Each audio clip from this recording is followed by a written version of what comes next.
सभी श्रोताओं को जय मसीह की। जी मेरा नाम एम जोनाथन जॉन है और मैं mini India church of Christ का प्रचारक हूं। और आज आप लोगों से रोमियो की पत्री उसके 8वें अध्याय के 6वें पद में से कुछ बातें करने जा रहा हूं। सो प्रियो, हम इस वचन के माध्यम से इस बात को स्पष्ट रूप से जानने पा रहे हैं कि शरीर पर मन लगाना जो है मृत्यु है, और शरीर पर मन लगाकर हम किसी प्रकार से भी जो है परमेश्वर के राज्य के वारिस ठहर नहीं सकते।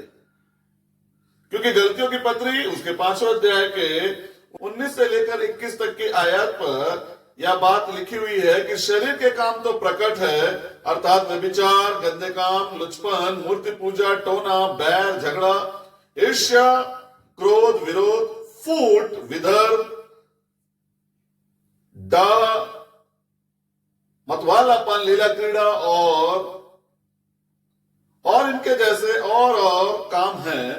इनके विषय में मैं तुमको पहले से कह देता हूं, जैसा पहले कह भी चुका हूं, कि ऐसे काम करने वाले परमेश्वर के राज्य में वारिस न होंगे।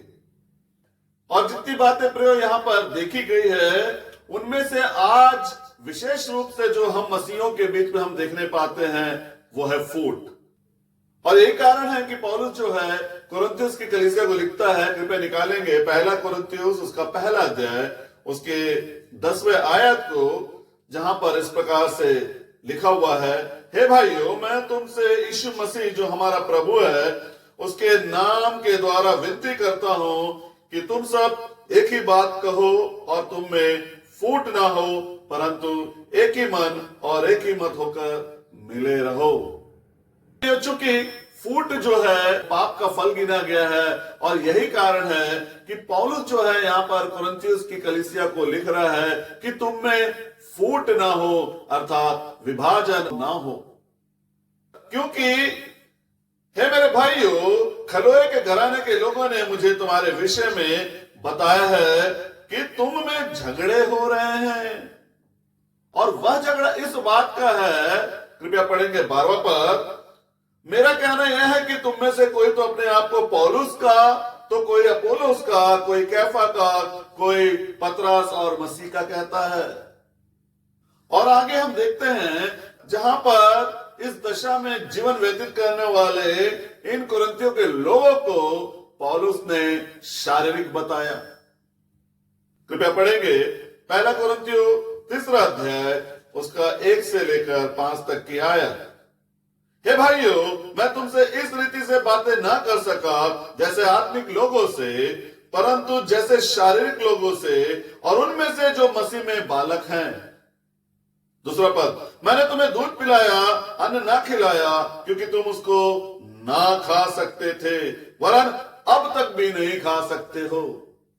तीसरा पद, क्योंकि अब तक शारीरिक हो, इसलिए कि जब तुम में डा और झगड़ा है तो क्या तुम शारीरिक नहीं और मनुष्य की रीति पर चलने वाले नहीं? जब एक कहता है कि मैं पौलुस का हूं, दूसरा कि मैं कैफा का, पतरस का, अपुल्लोस का, मसीह का, तो क्या तुम मनुष्य की नाई जीवन व्यतीत करने वालों में से नहीं? सो प्रिय, जैसे कि हम सब जानते हैं कि मसीह जीवन जो है आत्मिक जीवन है, और मसीह लोगों में जो है आत्मिकता दिखना चाहिए। परंतु यहाँ पर कुरिन्थियों के लोगों में हम देख रहे हैं कि उनमें आत्मिकता कहीं से भी नजर नहीं आ रही है, क्योंकि उनके बीच में डा और झगड़े अर्थात फूट है। तो चूंकि प्रिय फूट हमारे आत्मिकता को, क्या वही समस्या आज हमारे बीच में बनी हुई है या नहीं? यदि हां, तो प्रियो, हम उस आरोप से कदापि बच नहीं सकते जो आरोप पौलुस के द्वारा कुरिन्थियों के लोगों पर लगाया गया था।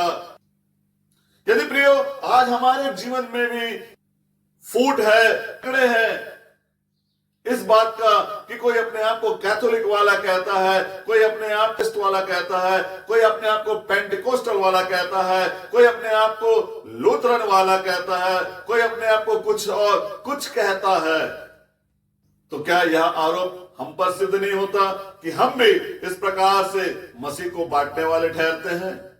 सो प्रिय, गलतियों की पत्री 3 अध्याय उसके 28वें पद के अनुसार हम देखने पाते हैं कि यीशु मसीह इस दुनिया में इसलिए आया ताकि हम जो दूर हैं, हम जो अलग हैं, हम एक हो सके।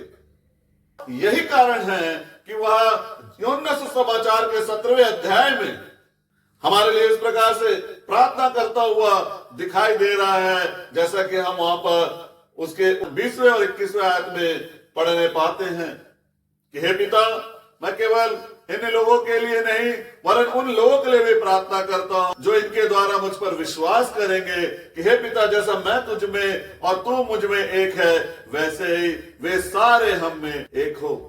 बाइबल में हम देखते हैं कि प्रभु यीशु मसीह ने अंधों के लिए प्रार्थना की और अंधे दिखने लगे, बहरों के लिए प्रार्थना की, बहरे सुनने लगे, गूंगों के लिए प्रभु यीशु मसीह ने प्रार्थना की, गूंगे बोलने लगे। प्रभु यीशु मसीह लंगड़ों के लिए प्रार्थना किया और लंगड़े चलने लगे और बीमार चंगे होने लगे। वो हर एक प्रार्थना जो उसके द्वारा इस भूमि पर रहते हुए किया गया था, उस हर एक प्रार्थना का प्रतिफल परमेश्वर ने ठीक ठीक दिया और ठहराया था। चूंकि प्रियो, प्रभु यीशु मसीह ने हमारी एकता के निमित्त प्रार्थना कर रखी थी और यही कारण है कि हमारी एकता के निमित्त परमेश्वर ने उसका प्रतिफल जो है उस एक कलीसिया के रूप में ठहराया जिसे प्रभु यीशु मसीह ने बनाया। कृपया पढ़िएगा मत्ती सुसमाचार उसका 16 अध्याय उसके 18वें पद को, जहां पर प्रभु यीशु मसीह कह रहे हैं कि मैं इस पत्थर पर अपनी कलीसिया बनाऊंगा। क्योंकि प्रभु यीशु मसीह की यह इच्छा बनी हुई है परमेश्वर में कि हम सब एक पाए जाएं। इसलिए प्रभु यीशु मसीह ने कहा, मैं इस पत्थर पर अपनी कलीसिया बनाऊंगा, ना कि कलीसियाएं। और लेखनों के अनुसार उस कलीसिया को वह सर्वश्रेष्ठ नाम दिया गया जो सब नामों में सर्वश्रेष्ठ है। कृपया पढ़े प्रेरितों के काम 4 अध्याय उसका 12 पद। और किसी दूसरे नाम के द्वारा उद्धार नहीं, क्योंकि स्वर्ग के नीचे मनुष्यों में कोई दूसरा नाम नहीं दिया गया जिसके द्वारा हम उद्धार पा सके, और वो सर्वश्रेष्ठ नाम है मसीह। प्रेरितों ने भी, कृपया पढ़ेंगे प्रेरितों के काम 5वां अध्याय उसके 42वें पद को, लोगों में जाकर, मंदिर में जाकर, घर घर इस बात का प्रचार करने से ना रुके कि यीशु ही कौन है? मसीह है। और यही कारण है प्रियो कि कलीसिया जो है अपने उद्धार से भरे हुए नाम के द्वारा बुलाया गया है। रोमियो की पत्री 16 अध्याय के 16 पद में लिखा हुआ है, मसीह की कलीसिया तुम्हें नमस्कार करती है। सो प्रियो, जैसे कि हम सब जानते हैं कि परमेश्वर एक है, प्रभु यीशु मसीह एक है, पवित्र आत्मा एक है, एक ही सुसमाचार है, एक ही विश्वास, एक ही बपतिस्मा, एक ही आशा है। उसी तरह से बाइबल हमें स्पष्ट रूप में बताता है कि एक ही देह अर्थात एक ही कलीसिया भी है। इफिसियों की पत्री 4 अध्याय 4 पद। वैसे ही प्रियो, मसीह यीशु जो है कलीसिया का सिर है, और कुलुस्सियों की पत्री उसके 1 अध्याय उसके 18 पद के अनुसार कलीसिया जो है प्रभु यीशु मसीह की देह बनी हुई है। चूंकि यीशु मसीह कलीसिया का सिर है, इसलिए कलीसिया के लिए यह जरूरी हो जाता है कि वह उसके अधीन रहे। और गलतियों की पत्री 3 अध्याय उसके 27वें पद के अनुसार वो उस नाम को धारण कर रहे, जिस प्रकार से एक स्त्री अपने पुरुष के नाम को धारण करे रहती है। और इस प्रकार से जब हम परमेश्वर के इन बातों में, इन लेखों में बने रहते हैं, तो हम आत्मा पर मन लगाने वाले ठहरते हैं, अर्थात आत्मा के अनुसार चले चलने वाले ठहरते हैं, और निश्चय जीवन और शांति हमारा है। सो प्रियो, बुद्धिमान बनो, और वह कलीसिया जो प्रभु यीशु मसीह की नींव पर स्थापित है उसमें बने रहो, ना कि मनुष्यों के द्वारा स्थापित किए गए कलीसियाओं में। मेह बरसा, बाढ़े आई और आंधियां चली और उस घर पर टक्करें लगी और वह घर गिरकर चकनाचूर हो गया। हमारा प्रभु यीशु मसीह जो गया है आने वाला है, और वो अपनी दुल्हन, अपनी कलीसिया, अपने देह को अपने साथ ले जाने के लिए आने वाला है। क्या आप उसके साथ जाने के लिए तैयार हैं? हे यीशु, तू जल्दी आ।